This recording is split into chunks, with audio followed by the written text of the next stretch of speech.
My name is Andrew Gatera.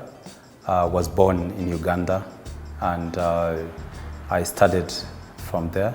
And we are kids of, we're a family of 4 kids, and I'm a second born. We have one last born who is a girl. I did my primary a little bit partly in Uganda. I also did a few years in, about 2 years in Rwanda, and also my high school, about 1.5 years, I did them in Rwanda also. My family returned immediately after genocide. That's in 1995. That's when they got back, and that's how I ended up also coming back to Rwanda, and I also ended up going back to finish my education again in Uganda. 2010, that's when I left Uganda to go and pursue my higher education. I joined one university called Communication University of China. That's where I did my bachelor's degree and also did my master's until I got back. During my vacation in Uganda, that's senior 4 vacation, I started working part-time, and I got involved in telecom, with telecom companies, and where I did very well, and then until I thought that I think it's very important to continue studying. And that's the time the Chinese were trying to do a lot of trading. They were involved into telecom business, and I got a chance to actually see they are becoming very powerful in trade. And that's why I decided to go to do my education in China. It was very challenging because when I went to China at that time, I found myself alone at the university, the only African person in a university. Fortunately, when I arrived, I found there were other 2 black ladies that were studying at that university, girls, and then they had left, unfortunately, and then I found myself alone. It was very challenging because, speaking the language was very difficult, and food, even the basics of getting the necessities was very difficult because of the language barrier. But I tried to basically catch up quick because I didn't have any other solution to survive. I needed to be close to people, and got engaged into learning the Chinese language, which helped me really to catch up. It was very tough, but I managed to really bond in because of the culture, very tough, and yeah, so it was very challenging. It's a kind of a sacrifice, and not only sacrifice, but you need to have the reason why you really want to focus on the language. Chinese language is not, it's in one way it's very easy because it's a very rich country, has so many words that actually can mean so many different things. Just imagine one word meaning so many different things. It's very challenging, but at the end of the day, once you have the basics, it can be really easy. So, but I knew back in my mind that I'm going to that country to continue my, my passion for business. And because I got the connection, the thinking, the mindset of going to China simply because I saw that doing a lot of business in Uganda. So the reason I went to study is also to have an opportunity to actually see how they do their things, and basically to come back home. I went with the mindset that at the end of the day, I'll come back home. So I had to learn the language.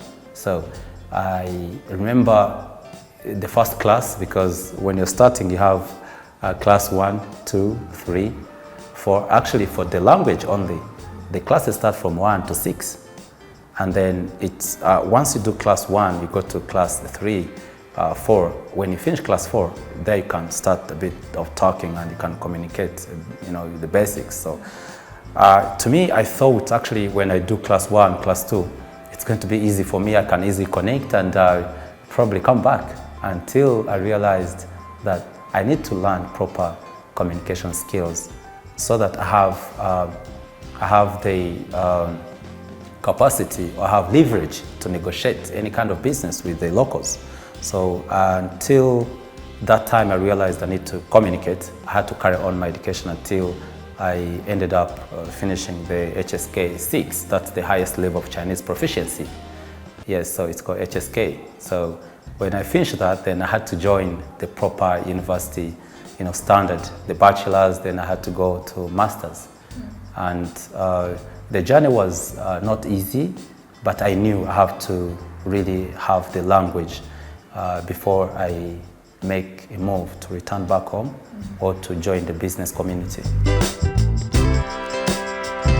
China is a very big country, the population is really huge, and when you find yourself as a black person in this huge country, it can be really challenging. Sometimes you are taking the train and people are staring at you, they're looking at your skin, they sometimes wonder if it's actually dirty or it's just your skin color. They want to get close to you, they want to look at you carefully, and just like any other human being, you feel like sometimes like offended or just wondering, why are these people looking at? Are they not aware that in this whole world you have different races? So it's a bit challenging to understand that actually some people are doing it not because they are racist or kind of are trying to ignore you, but because they're curious.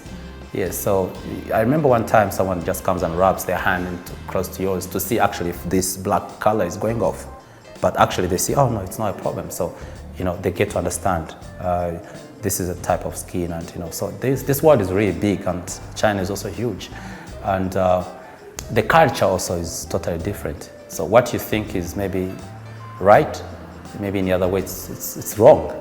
So the cultures, it's very interesting to actually get to know the cultures of this world. So once you understand that actually it's going to be different, you try to adjust, you stop judging everything you encounter. You have to learn how to be patient and move with the flow and see what happens. So one of the things that I had to adjust on to is to learn the language and then the culture, then connect the people, the locals mainly.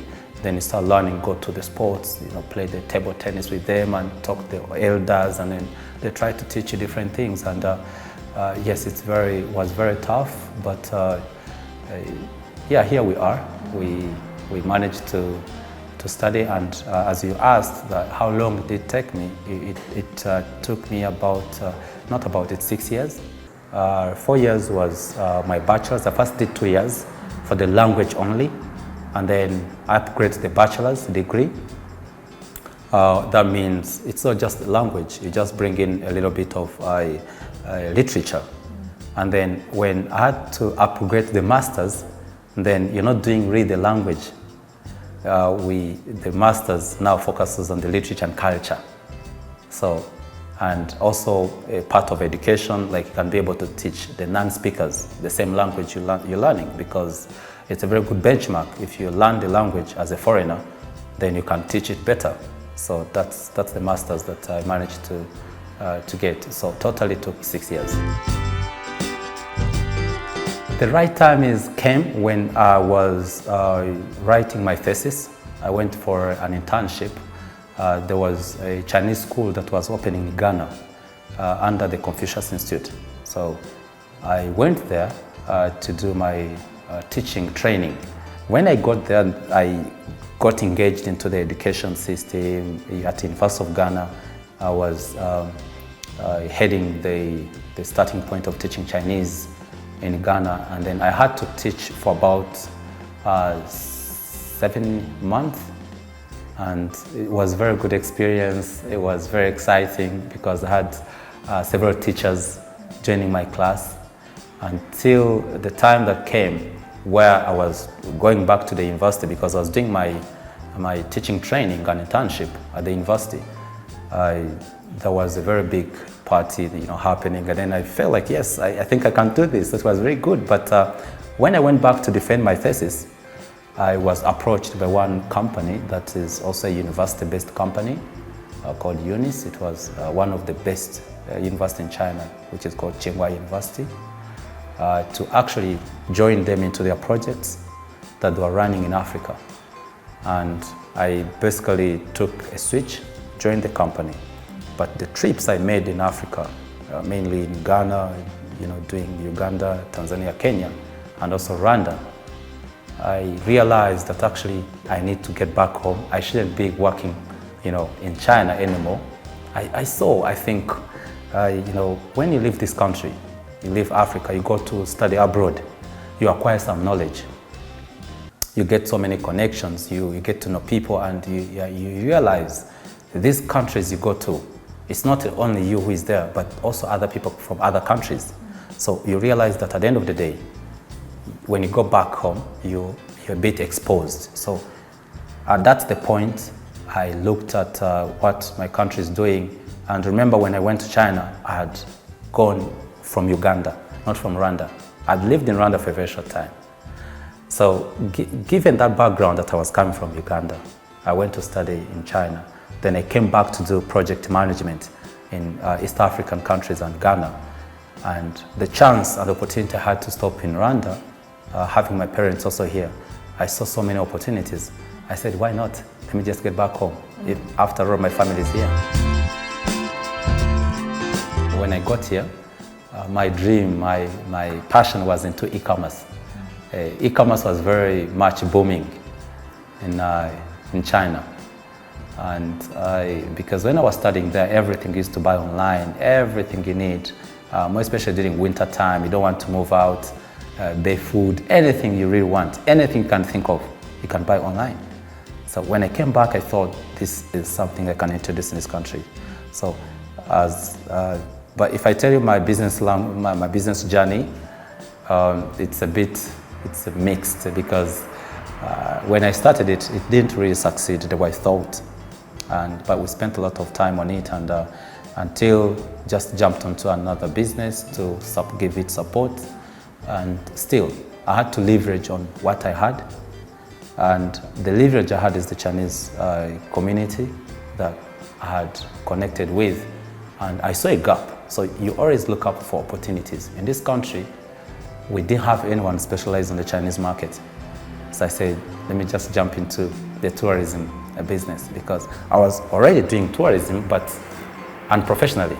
And like some people would even come to you like, oh, you're the Rwandan ambassador here, because you're always talking about your country, right? So, and promoting, showing pictures, talking about your country stories, drawing the map of Africa, showing where Rwanda is and how Rwanda is and how Africa in general is.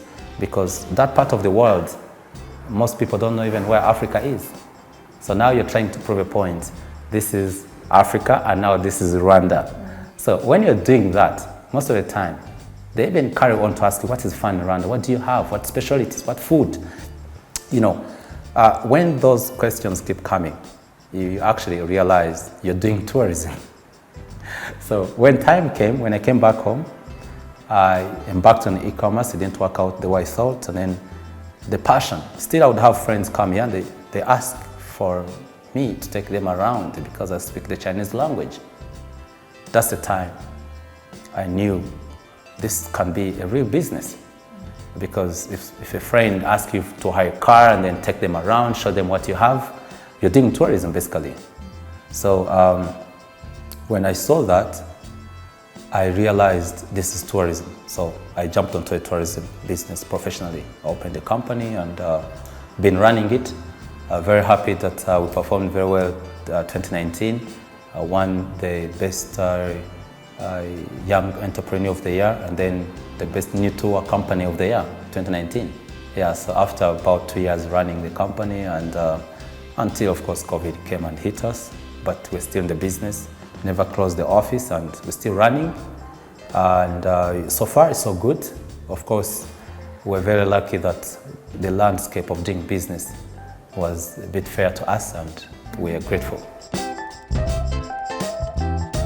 Doing business is not like a very straight line. Once you're mentally stable and you just have this feeling that it may not happen the way I anticipate. Once you meet a challenge, you know how to go about it. So you just have to understand that along the way, things don't go the way you really planned, and then the only solution is to think the solutions through the process. So once you have decided completely that you want to do business, it doesn't matter what happens. You just have to think about solutions. The problem we have is that once people start businesses, they think after 3 months they are going to be rich. After 1 year, they're going to be rich. So once they're not seeing the profits coming in, they start thinking plan B. And that's not the right time to think plan B. You're thinking of how to make the business survive and carry on. You just have to be hopeful and decide 100%. You don't go in the business thinking of option B. You have to go through the business like it's option A only is what I have. And once you have done your market research, you have analyzed and then you think it's possible, you have to be consistent. So this is what has happened to us. Of course, initially, you're running a tour company, and day one you have no, tourists. 1 week, 1 month, and they still sit in the office doing nothing. So until you have this one client at the end of the month and gives you more hope. So it's a networking business because one client can bring another client tomorrow. So you have to be patient. You cannot build that relationship in a month, not even one year. So you can make it after being consistent, and more especially with your service, the quality of service. So, and any other business needs that consistency, and you just need to be patient. Yeah, so I think that has helped us to succeed. It's patience, being honest with what you're doing, and giving quality service. Doing business is just like a game. If you're playing chess, maybe, or you see the moves, and then business comes with opportunities that you have never thought about. But once you start something small, that something small can lead you to exploring, to discovering other new great ideas. But before you start something small, then you can never discover something else. So, and what personally I have invested in through my savings and proper funds management, proper skills. You just don't have to throw money here and there. You have to focus on reinvesting even your profits. So the profits we managed to make is we have invested in businesses that have relationship with what we're doing. So we're not putting money somewhere far that we cannot see. So we're putting money very close to us, to things that we can see. We give them trials. Sometimes we don't even understand very much about that business, but we're building a business that has leverage onto one and each other. I can give you examples of, in COVID, we opened up a pizza restaurant simply because we had no tourists. The tourism office closed, but then I have staff. I have myself, I have to survive, right? So sleeping home is not the solution. We had to think tourism and hospitality are like cousins. So we opened up pizza. And why pizza? Because pizza in this country seems to be very expensive. And I don't know why. Why should it even be very expensive? And there are very few pizzerias that I realized are in Kigali. So I had to try it just from a very small space. We just bought an oven and then one chef and then just one person. And I was second one. And another staff who was in my office doing marketing, and then the chef. And so we're very few. We tried it, and my first buyer was family, and then second, we didn't have any buyer, and then after 1 week, people started buying, and then until the space became very small, we opened up a bigger space. So that business survived. So that was a risk, but out of, because of a solution to survive under COVID, because everyone continued to eat. So until now, the is running, was part of the expo and was serving the people, and everyone was very happy. Yeah, and it's running on its own. Yeah, so, and the second area we're trying to explore now is coffee. Being in the tourism, most people ask what do you really have special in your country? And Rwanda is known to produce one of the best coffees in the world. And every time you were trying to recommend a coffee, sometimes it's not direct. People just come to you as if you're an expert in that area. And because you're handling the groups, you're handling guests, they trust your judgment. So every time we'd recommend, but of course, out of knowledge, we would try to analyze and then recommend one or two brands that we see. But at the end of the day, all ramen coffee is good. But at the end of the day, you really don't know what is also packed in the bag. Okay, so that's out of that curiosity. So we try to package coffee and would give to our clients who used to ask for coffee. And because the price is a bit incorporated, we give them as gifts. So the interesting thing is they come back to ask for coffee. Where do we buy the coffee that you gave us? And we didn't know anything about coffee, but we used to just pack coffee from friends and just support them, and we give them out. Until later on, we realized that actually coffee can be incorporated into our tourism. So right now we're specializing into coffee tourism. So it's coffee and tourism together. We're not doing like redirect trade of coffee. We are doing coffee tourism because people just come and ask about Ugandan coffee. They want to see how is it washed, how is it dried, how is it being roasted, how is it tasted. So this is what we're offering now. And in a few months, probably, we just embark onto the roasting coffee itself. So now that's a business opportunity that we're tapping into, but leveraging on our tourism business. So as I said, if we didn't have the tourism company, we wouldn't think of coffee. And yet we love coffee. So that keeps us going. The project has taken about 1.5 years, but that time we focused on outsourcing from our partners, the packaging and give the clients, until we realized that to actually offer the best experience, because we're into the whole tourism line, we decided to set up our own coffee shop. So the coffee shop is called One Cup, and it's located at Gishushu. And it's about 1.5 months old. It's roughly 1 month. So this is where we're doing all the coffee experience from. Yes, so, and the difference is that it's the whole experience. As I said, it's connecting tourism. From the point you enter the coffee shop, you see the coffee story, how coffee is grown, from the seedlings to the growth, the cherries, the harvesting, the drying, the roasting, and to the cup.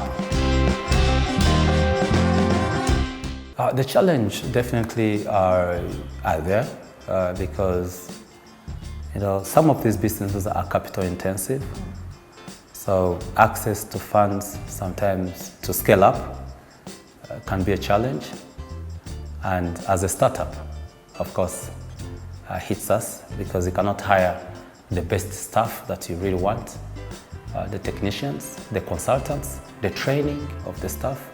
All these are challenges. I think, to me, what I've realized and what I talk to my staff most of the time is the young people just want to have easy, simple life. They don't want to wake up very early in the morning, chase something they love. They want it to come easy. So that's one thing. But most young people have great ideas, but I think there's also a problem of mentorship. Yeah, so they don't have a good chance to access to these great mentors, and it's something I think we should really look into. We have some of the universities offering those, the mentorship kind of based education, so they have that exposure, and I think they perform also better sometimes. It's that most young people give an excuse of having no capital, and it becomes an issue. So for me, to start a business, it is very simple. It's just get a job where you get it. That's the best advice I can give. Perform your responsibilities in the best way you can. So you don't have to do any task because your boss is there or anything. So perform it better, and through that you can actually learn what you're doing and perfect it and see if it brings results to your employer. And then if it brings results, adds value, that means if you practice it on your own, it actually can produce value. Then you can just move on with few small savings or the great idea that you can support in front of a potential investor in you, and then you can easily start your business. So that's how I also started. So there is no money came from my uncles, my parents, it's just an idea. So, and from doing the best you can do for your boss, at the end of the day, they can trust you. Like, okay, I'm starting this and then just take care of it. At the end of the day, you can leverage on infrastructure that is in place to start your own business. So no great employer will say no if you want to start your business, if you give real reasons that actually can leverage onto each other's efforts. So, but it's a mindset that people get jobs today and they think of relaxing and just performing the responsibilities, office work, when their supervisors or their bosses are there. That's the worst thing that you can do if you want to do business. So, but when you do the best for any opportunity you get, it gives you an upgrade to see what you can actually do if you're not there.